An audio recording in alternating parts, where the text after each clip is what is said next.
Bonjour à tous.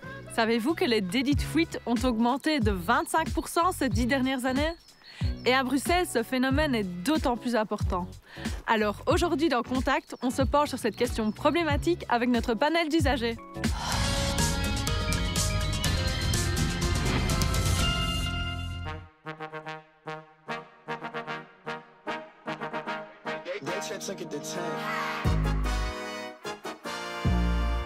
Et donc, tu vois, Oh là là. ah oui, lui est rentré dedans. Que risquent les personnes qui prennent la fuite après un accident? Alors, on est dans des fils. Ah, voilà, un véhicule qui percute l'arrière d'un autre. Ni vu ni connu, hein. Il ne s'est rien passé et je m'esquive. En plus, hyper dangereusement. On a clairement affaire là à un délit de fuite. Tu ferais quoi si tu étais témoin d'un délit de fuite? Bah, écoute, déjà, la première chose, essayer de prendre un maximum d'infos. Enfin, c'est vrai que sur le coup, c'est pas toujours évident. Essayer de prendre, bien sûr, numéro de plaque, le type de voiture, prévenir la police. Tout de suite, quoi, évidemment. Mais je n'ai absolument aucune idée de ce qu'on encourt en cas de délit de fuite. Une grosse amende, à mon avis, un retrait de permis. Vraiment. Mais il faut déjà qu'il ait un permis à la base. Alors, le délit de fuite, c'est le fait qu'une personne impliquée dans un accident ne reste pas pour faire les constatations nécessaires. Donc, il ne faut pas nécessairement être l'auteur de l'accident. Il suffit d'être impliqué dans l'accident pour devoir rester sur place et faire son devoir de conducteur en ce qui concerne les constatations d'accident. En cas de délit de fuite, il faut savoir que les peines sont assez graves. Donc, si on ne reste pas sur les lieux d'accident par peur, je ne sais pas trop quoi, il faut savoir que les sanctions en retour vont être assez importantes. Les amendes sont grandes. Il peut toujours aussi y avoir une peine de prison qui est appliquée. En cas de récidive, toutes ces peines et amendes vont être doublées et ça fait vraiment des montants faramineux. Alors, il arrive qu'on fasse un accrochage dans un parking, par exemple, sans que l'autre partie soit présente dans son véhicule. Dans ce cas-là, il faut essayer de se faire connaître de la personne. On peut laisser un mot sur le pare-brise, mais un papier, ça s'envole, donc c'est pas encore un moyen très très sûr.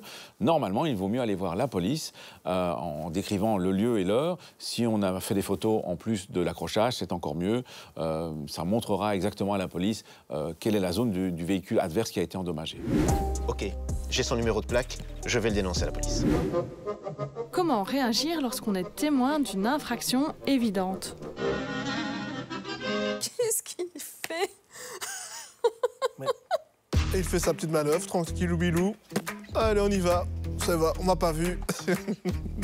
Il a de la chance qu'il n'y a pas un vélo qui passe. Imagine qu'il ait renversé un cycliste. Mais là, ils sont permis dans un Kinder, c'est pas possible. Attends. Quand tu es dans une situation pareille, face à un automobiliste qui fait une infraction évidente, qu'est-ce que tu fais? Tu appelles la police, tu klaxonnes, Et si j'arrive en face, je fonce. Non, je rigole. Non, c'est pas Tu m'as fait peur. Non, quand même pas. Non, je klaxonne quand même et voilà, j'appelle bien sûr la police, évidemment. Ouais. Je prendrai immédiatement son numéro de plaque et je contacterai la police aussi. D'une manière générale, quand un autre conducteur commet une infraction, la meilleure chose à faire pour vous, c'est d'abord d'être très prudent et d'essayer de faire en sorte qu'il se rende compte de son infraction. Mais en tout cas, ne jouez pas au justicier, au redresseur de tort, ce n'est pas à vous à le faire. Alors s'il s'agit d'un délit de fuite, par contre, là, il faut ramener un maximum d'informations à la police, si possible le numéro de plaque du véhicule, son type, bien sûr le lieu, l'heure, peut-être pourquoi pas les coordonnées GPS si vous avez l'occasion de les noter, et alors des images. Si vous avez des images aussi, vous pouvez les confier à ce moment-là à la victime ou à la police. On est bon, hein? On a eu les bons réflexes. Franchement, ouais. Bonne équipe. Contact, c'est déjà terminé pour aujourd'hui, mais je vous donne rendez-vous dès la semaine prochaine pour un nouvel épisode plein d'informations sur la sécurité routière. D'ici là, je vous donne rendez-vous sur nos réseaux sociaux et sur la page Facebook RTBF Mobile Info. Je vous dis à très bientôt et bonne route!